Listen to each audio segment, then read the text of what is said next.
90ನೇ ವಾರ್ತೆ 90ನೇ ಕೀರ್ತನೆಯಲ್ಲಿ ಈ ರೀತಿಯಾಗಿ ದೇವರ ವಾರ್ತೆಯಲ್ಲಿ ಇರ್ತದೆ. 7ನೇ ಅಧ್ಯಾಯ 7ನೇ ವಾಕ್ಯ 8, 9 ಓದಿ ನೋಡೋಣ. ನಿನ್ನ ಕೋಪದಿಂದ ಇಲ್ಲವಾದೆವು. ಯಾಕೆ ದೇವ್ರ ಕೋಪ ಬಂತು? ಎಲ್ಲೋ ನಾವು ಆತನಿಂದ ಅಗಲಿ ಆತನ ಕಟ್ಟಳೆಗಳನ್ನು ಮೀರಿ ನಾವು ಮಾಡುವಾಗ ಆತನಿಂದ ದೂರ ಆಗಿ ಹೋಗ್ತೇವೆ. ನಿನ್ನ ಕೋಪದಿಂದ ಇಲ್ಲವಾದೆವು, ನಿನ್ನ ರೌದ್ರದಿಂದ ತಲ್ಲಣಗೊಂಡೆವು. ನಮ್ಮ ದ್ರೋಹಗಳನ್ನು ನಿನ್ನ ಮುಂದೆಯೂ ನಮ್ಮ ಗುಪ್ತ ಪಾಪಗಳನ್ನು ನಿನ್ನ ತೇಜೋ ದೃಷ್ಟಿಯಲ್ಲಿಯೂ ಇಟ್ಟುಕೊಂಡಿದೀಯ. ಆಮೇಲೆ ನಮ್ಮ ಗುಪ್ತವಾದಂಥ ಪಾಪಗಳು ಯಾವ ಮನುಷ್ಯ ನೋಡಲ್ಲ ಅಂತ ನಾವು ಗುಪ್ತವಾಗಿ ಮಾಡುವಂಥದ್ದು ಪ್ರತಿಯೊಂದು ದೇವ್ರಿಗೆ ಗ್ರಹಿಸಲು ಶಕ್ತಿ ಇದೆ. ಆತ ನಮ್ಮನ್ನು ಕಾಣುವ ದೇವರಾಗಿದ್ದಾರೆ. ನಾವೇನೇ ಮಾಡಿದ್ರೂ 4 ಗೋಡೆ ಮಧ್ಯದಲ್ಲಿ ನಾವು ಪಾಪ ಮಾಡಿದ್ರೂ ಆತ ನಮ್ಮನ್ನು ಕಾಣ್ತಾ ಇದ್ದಾರೆ ಅಂತ ಮಾತ್ರ ನಾವು ತಿಳಿದುಕೊಳ್ಳೋಣ. ಆತ ನಮ್ಮೊಂದಿಗಿದ್ದಾರೆ. ಆ ಗುಪ್ತವಾದ ಪಾಪಗಳನ್ನು ನಿನ್ನ ತೇಜಸ್ಸ ದೃಷ್ಟಿಯಲ್ಲಿ ಇಟ್ಟುಕೊಂಡಿದ್ದೆ. ನೋಡಿದ ದೇವರು ನಮ್ಮ ಗುಪ್ತವಾದಂಥ ಪಾಪಗಳು ಆತನ ದೃಷ್ಟಿಯಲ್ಲಿ ಇದ್ದೇ ಇದೆ ಅಂತೆ. ನಿನ್ನ ರೋಷದಿಂದ ನಮ್ಮ ಕಾಲವು ಸಂದು ಹೋಯಿತು.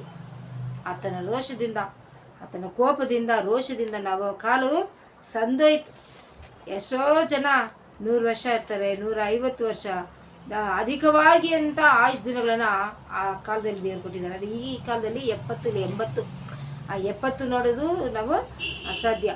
ಯಾಕಂದರೆ ದೇವರು ನಮ್ಮ ಆಯುಷ್ ದಿನಗಳು 70 ವರ್ಷ, ಹೆಚ್ಚಿದರೆ 80 ದೇವರು ಹಾಕಿರ್ತದೆ.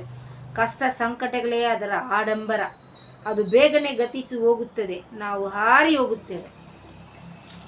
ನಿನ್ನ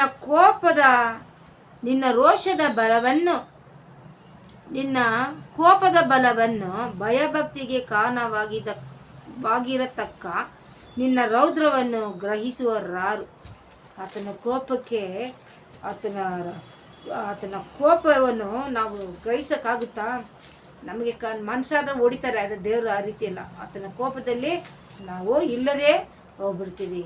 ಅದಕ್ಕೆ ಈ ವೇಳೆಯಲ್ಲಿ ನಾನು ಹೇಳ್ತೀನಿ ಅಂದರೆ, ದೇವರ ಕಡೆಗೆ ತಿರುಗ್ರಿ, ಪಾಪನ ಮಾಡಬೇಡಿ, ನೋಯಿಸ್ಬೇಡ್ರಿ. ಮನುಷ್ಯನ್ನ ಒಬ್ರನ್ನೊಬ್ರು ನಿಮ್ಮನ್ನು ನಂಬಿದಂಥ ಸಹೋದರಿ ಆಗಲಿ, ಸಹೋದರನಾಗಲಿ, ತಾಯಿ ತಂದೆ ಆಗಲಿ, ಹೆಂಡತಿ ಆಗಲಿ, ಗಂಡನಾಗಲಿ, ಒಬ್ರನ್ನೊಬ್ರು ನಾವು ನೋಯಿಸ್ಬಾರ್ದು. ಯಾಕಂದರೆ ಮನುಷ್ಯ ಕಾಣಲ್ಲ, ಅದು ದೇವ್ರು ನಮ್ಮನ್ನ ನೋಡ್ತಾನೇ ಇದ್ದಾರೆ ಅಂತ ಹೇಳ್ತಾರೆ. ಆತ ನಮ್ಮನ್ನ ಕ್ಷಮಿಸಿ ನಮಗೆ ಒಂದು ತರ್ನ ಕೊಟ್ಟಿದ್ದಾರೆ. ಅದಕ್ಕೆ ನಾವು ಈ ದಿನ ಗಟ್ಟಿಯಾಗಿ ನಿಂತ್ಕೊಂಡಿದ್ದೀರಿ.